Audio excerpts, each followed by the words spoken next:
हमारे दिलों में दो चीजों का होना बहुत जरूरी है। एक तो कब्रिस्तान और दूसरा एक मंदिर। हमारे दिलों में दो चीजों का होना बहुत जरूरी है, एक कब्रिस्तान और दूसरा एक मंदिर। कब्रिस्तान इसलिए होना चाहिए ताकि जब मैं किसी में कोई अवगुण देखे तो उसे वहां से उठा करके उस कब्रिस्तान में दफना सकूं। और साथ ही साथ दिल में एक मंदिर का होना बहुत जरूरी है, ताकि जब हम कभी किसी दूसरे में कोई खूबी देखे, कोई गुण देखे, तो उस गुण को उठा करके हम उस मंदिर में उसकी प्राण प्रतिष्ठा करें। इसलिए दिल में एक मंदिर का होना बहुत जरूरी है। सज्जनों, रोज न सही लेकिन जिंदगी में कभी कभी मरघट जरूर जाए और वहां पर जलती हुई चिताओं को देखो। ज्यों ज्यों चिता जलेगी ना तो तुम्हारी चेतना भी जगती चली जाएगी। दरअसल किसी की जलती हुई चिता हमारे लिए चेतावनी है कि आज नहीं तो कल तुम्हारा भी यही हाल होने वाला है।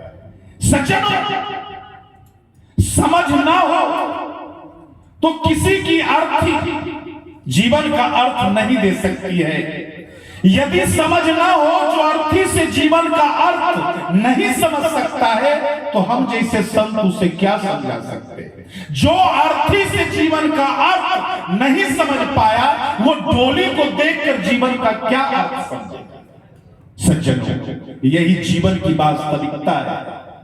ये छल, कपट, मोह, माया, सज्जनों, ये सब कुछ दिनों के लिए। हम लोग मेहमान हैं इस धरती पर, कुछ दिनों के लिए, कुछ क्षणों के लिए, कुछ पलों के लिए।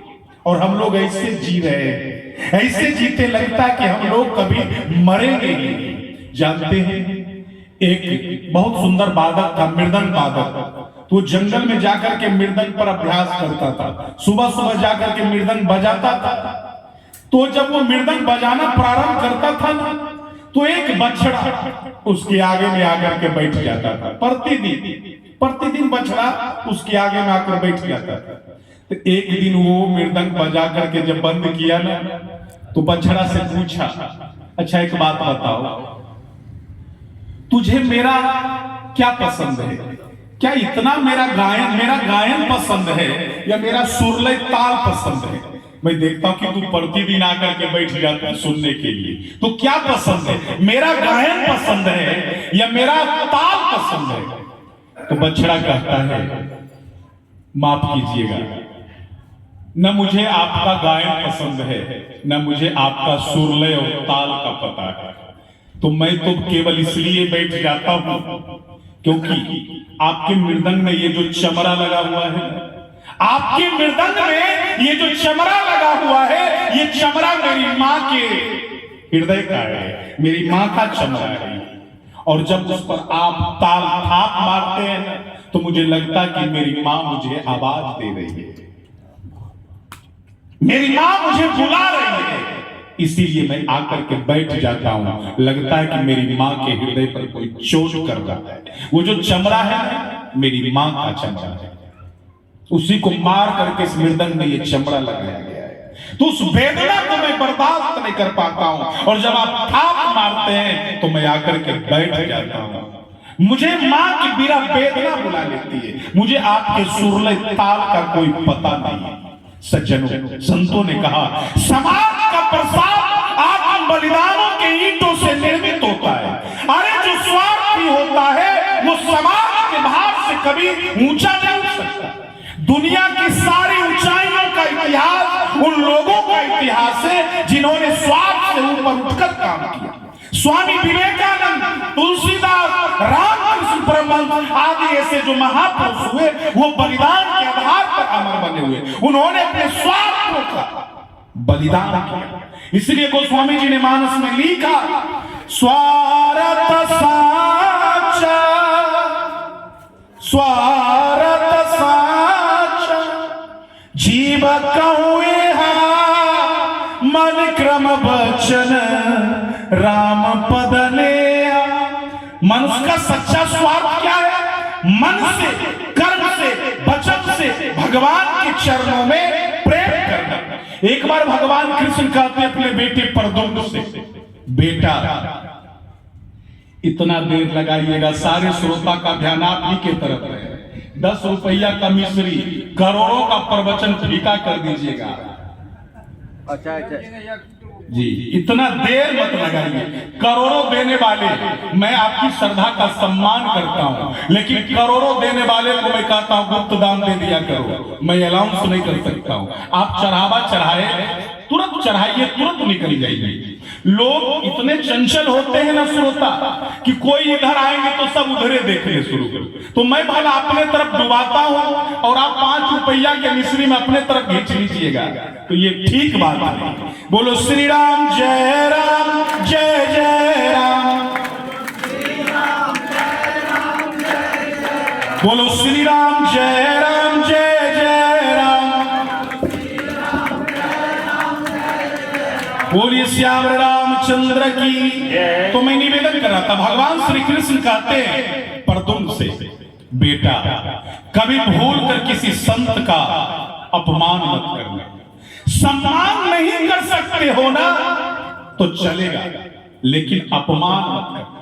मुझसे ये भूल हुई है बेटा। एक बार एक संत का मैंने अपमान किया, जिसका खामियाजा मुझे जब तक जीवित रहूंगा तब तक भुगतना पड़ेगा। लोग आजकल संतों की वेशभूषा पर टीका टिप्पणी करते हैं ना, लेकिन गांव देहात में कहा गया है, कतनो जोगी भ्रष्टा तो जी। इसके बाद तो आप लोग जानते हैं, तो इसका ख्याल करना हो। अरे गेरुआ का सम्मान होना चाहिए। तो भगवान कृष्ण ये अपने बेटे को उपदेश दे रहे कि मैंने एक बार संत का अपमान किया, तो जब तक जीवित रहूंगा तब तक इसका मुझे फल भुगतना पड़ेगा बेटा। तो प्रद्युम्न जी ने पूछा कि आपने अपमान किया है पिताजी? तो भगवान कहते हैं, एक बार दुर्वासा ऋषि का मैंने थोड़ा सा भूल कर दिया, तो उन्होंने कहा, ओ वासुदेव मैं तुम्हें श्राप देता हूं, क्योंकि वो तो अत्यंत क्रोधी महात्मा थे ना बेटा। तो उन्होंने कहा कि ओ वासुदेव मैं तुम्हें श्राप देता हूं। तो मुझे लगा कि अब तो कोई भयंकर श्राप दे देंगे, तो मैं कल जोड़ के सिर झुका करके खड़ा हो गया कि जो श्राप देंगे स्वीकार करेंगे। तो उन्होंने एक विचित्र श्राप दिया। दुर्वासा जी ने कहा, ओ वासुदेव कृष्ण मैं तुम्हें श्राप देता हूं कि तुम मुझे गर्मा गर्म खीर बना करके अर्पण करो। उतना गर्मा गर्म खीर, बिल्कुल आग जैसी लाल, जिसे देखने के बाद आंखें लाल हो जाए, ये मैं तुझे श्राप देता हूं। तो मैंने सोचा ये तो सस्ते में निपट गए, सस्ते में निपट गए। तो मैं उनके कहे अनुसार गर्मा गर्म खीर बनाया, बिल्कुल आग जैसी लाल खीर, और वो खीर उन्हें अर्पण किया। तो उन्होंने तो विचित्र कार्य किया बेटा, थोड़ा सा खीर खा लिया। अब थोड़ा सा खीर खाने के बाद उन्होंने कहा, वासुदेव ये पूरा जो खीर है ना अपने शरीर पर मल, पूरे शरीर पर लगा लो। तो मैंने कहा तो दुर्वासा जी का आदेश है, तो वो खीर मैंने अपने शरीर पर मलना प्रारंभ किया, पूरे शरीर पर मल लिया, लगा लिया, और सोचा कि ये तो दुर्वासा जी ने भोग लगाया तो ये प्रसाद है ना। तो मैंने उस खीर को अपने पैर के तलवों में नहीं लगाया, क्योंकि प्रसाद समझ लिया था। तो दुर्वासा जी ने कहा, ओ वासुदेव कृष्ण तूने बहुत बड़ी गलती कर दी। जानते हो ये मेरा कोई श्राप नहीं था, आशीर्वाद था। तूने पूरे शरीर पर तो खीर मल लिया, लगा लिया, लेकिन पैर के तलवे में तूने नहीं लगाया। अरे वो खीर तूने पूरे शरीर में लगाया ना, तो तुम्हारा पूरा शरीर भस्म का हो गया। अब उस शरीर पर किसी भी अस्त्र शस्त्र का प्रभाव नहीं पड़ सकता है, लेकिन वासुदेव तूने पैर के तलवों में खीर नहीं लगाया, इसलिए तुम्हारे तलवे कच्चे रह गए। अब उसी पैर के तलवे में तुझे एक व्याधा का बाण लगेगा और तुम्हें स्वधाम सिधारना पड़ेगा। और वास्तव में एक व्याधा का बाण लगा और भगवान को स्वधाम सिधारना पड़ा। तो भगवान कहते बेटा सम्मान नहीं करो संत का, चलेगा, लेकिन भूल कर भी कभी संत का अपमान नहीं करना चाहिए, क्योंकि संत ईश्वर के आभूषण होते हैं, संत ईश्वर के श्री होते हैं, संत ईश्वर के वैभव होते हैं। अरे संत श्रृंगार होते हैं। इसलिए संत का सम्मान नहीं करो तो चलेगा, लेकिन अपमान मत करना, क्योंकि संत यदि तैयार हो गए ना तुझे दंड देने के लिए तो उसे भगवान भी बचा नहीं सकता। लेकिन ये वर्तमान समाज की करुणा है, वर्तमान समाज की विडंबना है। क्या विडंबना है कि जब तक संत सामने होते हैं ना तो लोग उसके साथ अच्छा व्यवहार नहीं करते, अच्छा व्यवहार नहीं करते। उदाहरण देखिए ना, मीराबाई, वो भगवान कृष्ण की हो गई, लेकिन राजस्थान में राजा ने कहा, उसका अपना खुद का पति राजस्थान छोड़ देने के लिए कहा, घर तो छोड़ दीजिए, राजस्थान छोड़ देने के लिए कहा। विष का प्याला भेजा गया जो भगवान के लिए समर्पित हो गए, भगवान के अलावा कोई और नहीं। राजस्थान छोड़ देने के लिए कहा। नरसिंह मेहता को जेल में पकड़ के बंद कर दिया, सुकरात को विष का प्याला भेजा गया। सज्जनों, ये समाज की विडंबना है। जब संत मरता है ना तो लोग उसका सम्मान करता है, उसकी समाधि बनाता है, लोग उससे आशीर्वाद मांगने के लिए जाते हैं। इसलिए सज्जनों, सम्मान नहीं करें तो चलेगा, लेकिन अपमान संत कभी बर्दाश्त नहीं करते। इसलिए कभी भी संत के इस आभूषणों का अपमान नहीं होगा। मानस में 3 प्रकार के राजा हैं। पहले प्रकार के राजा है जनक, जो प्रजा के कष्ट निवारण के लिए राजा से कृषक बनते हैं, और प्रजा को अन्न चाहिए, अन्न के लिए किसान, धरती, बीज और पानी। राजा जनक ने वो सब कुछ दे करके शक्ति रूपा बेटी जानकी को प्राप्त किया, और उस जानकी का वरण उस राम से हुआ जो अपने समय में सर्वाधिक मर्यादित और सर्वशक्तिशाली थे। दूसरे प्रकार के राजा है रावण। रावण राक्षस राजा है। राक्षस राजा सदा ही लोगों के हक और दूसरे की मेहनत को चुराता है। रावण ने जानकी चुराई, इसीलिए रावण राक्षस राजा कहलाता है। और तीसरे प्रकार के राजा है राम, जो अपने हाथों जानकी को बनवास देते हैं। जरा ध्यान दीजिएगा, एक राजा जानकी का जनक है अर्थात पिता है, दूसरा जानकी का चोर है, और तीसरा जानकी को बनवास देने वाला।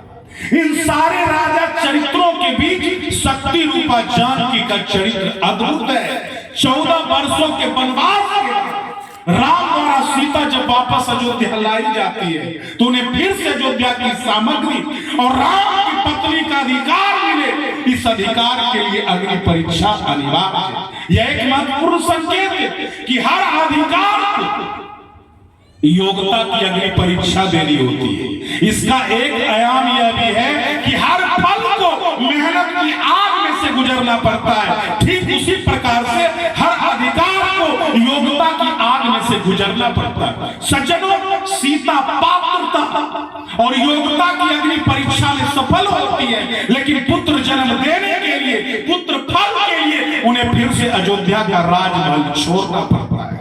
सीता पुत्र लव कुश का जन्म ऋषि की कुटिया में होता है और उन्हें अपने अधिकार के लिए राम को पराजित करना पड़ता है, अर्थात पिता पुत्र को अग्नि परीक्षा में से गुजरना पड़ता है।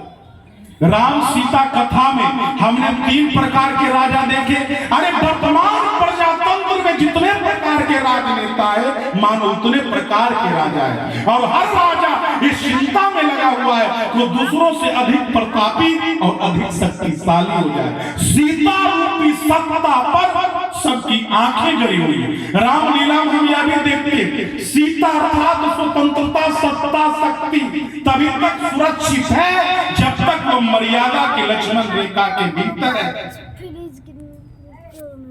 लक्ष्मण रेखा से सीता बाहर निकली नहीं कि रावण से दबोच। रामायण केवल पाठ करने के लिए है, रामायण जीवन में उतारने के लिए है, राम के चरित्र को उतारने के लिए है। सज्जनों, ये जीवन में अनुकरण करने के लिए है। प्रजातंत्रीय जनशक्ति ने जिन जानकी को माता के रूप में देखा, अगर हम उसे भोग की कामना करेंगे तो हमारा नाश होगा। ठीक उसी प्रकार जैसे राजा रावण का नाश हुआ, हम हर वर्ष दशहरे के दिन उसे जलाते हैं, हर वर्ष जलाते हैं। सज्जनों, तो सीता स्वतंत्रता रूपी जानकी का जन्म कैसे हुआ, कहां हुआ, इसका वर्णन किसने किया, इस सब के बावजूद करती है तो कभी अग्नि परीक्षा से, और जब सारी परीक्षाओं में उत्तीर्ण हो जाती है ना, पास हो जाती है, तो फिर धरती में समा जाती है। इसका मतलब क्या हुआ? स्वतंत्रता रूपी सत्ता सीता जिस कर्म त्याग तपस्या से पैदा होती है, अगर सजग सचेत ढंग से उसकी सुरक्षा पालन पोषण नहीं किया गया ना, तो राम के बावजूद सीता को धरती में समा जाना होगा और वहां इंतजार करना होगा, उस राजा का इंतजार जो हल चला करके हल की नोक से सीता को पृथ्वी से बाहर वापस ले आए। हल में जो लोहे का फार लगा होता है ना, उस फार की नोक को सीता कहते हैं, और वह हल जिस धरती पर चलता है उसमें फिर एक नई संस्कृति की कृषि उपजती है। अरे इतनी पुरानी राम कथा, रामलीला की ये घटनाएं हमारे वर्तमान समय में कितने गहराई से जुड़े हुए। एक समय हुआ जब ये कथा कही गई होगी, और एक समय यह जब हम इस कथा को बांच रहे हैं। सज्जनों, आज भी लगता है, आज भी एहसास होता है, लगता है कि सीता के पुत्रों का जन्म भविष्य में किसी झोपड़ी में ही होगा। ऐसा लगता कि सत्ता की राजनीति बिल्कुल असफल हो गई है। लोक शक्ति और हमारी सांस्कृतिक चेतना ही हमें पुनः विजय श्री दे सकती है। अगर ऐसा नहीं हुआ, राजा जनक के स्थान पर राजा रावण हावी हो गया, तो सीता को पृथ्वी में समा जाना है। कोई कथावाचक जो सीता जी के धरती में समा जाने की कथा आपको सुनाता है कोई ऐसा कथावाचक? अरे सीता कथा का वो करुण अंग, रामायण का वो दुखद क्षण हम लोग कभी दोहरा नहीं पाते। मिथिला में भी अवध की रामलीला के नाम पर केवल राम जानकी का ब्याह होता है। सज्जनों, अनुशासन और मर्यादा रेखा के उस पार जो रावण खड़ा हुआ था ना, वो आज भी मौके की तलाश में है। आज की भी सीता यदि मर्यादा को लांघेगी ना, उसका अपहरण होगा, उसका हरण होगा, और वो हो रहा है। इसीलिए नारियों के लिए गोस्वामी जी ने लिखा, महावृष्टि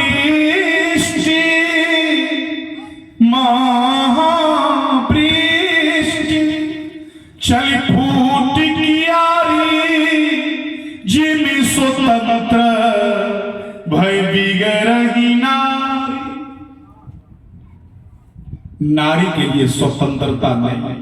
जिसे हम जल एक कियारी में डालते हैं, तो यदि कियारी मजबूत ना हो तो कियारी टूट जाती है, और जल खेत में पहुंचने के पहले इधर उधर चला जाता है। तो उसी प्रकार यदि नारी के लिए हम कियारियां नहीं बना दे, नारी के लिए स्वतंत्रता नहीं गोस्वामी जी ने बतलाया। लेकिन हमारी आज लल्लाओं को स्वाभिमान का जिंदगी जीना होगा। स्वतंत्रता का मतलब स्वतंत्रता नहीं। अरे आप तो मर्यादित थे।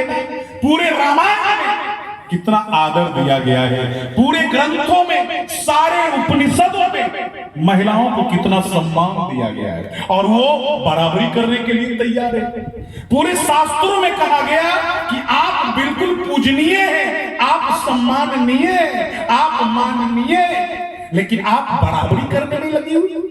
इसलिए गोस्वामी जी ने कहा, महावृष्टि चली फूट कियारी, जिमी स्वतंत्र भय बिगड़ही नारी। जानते हैं, एक गांव में शकुनी जी हो गया है वो मोबाइल, ठीक है, अब उसको काट लीजिए।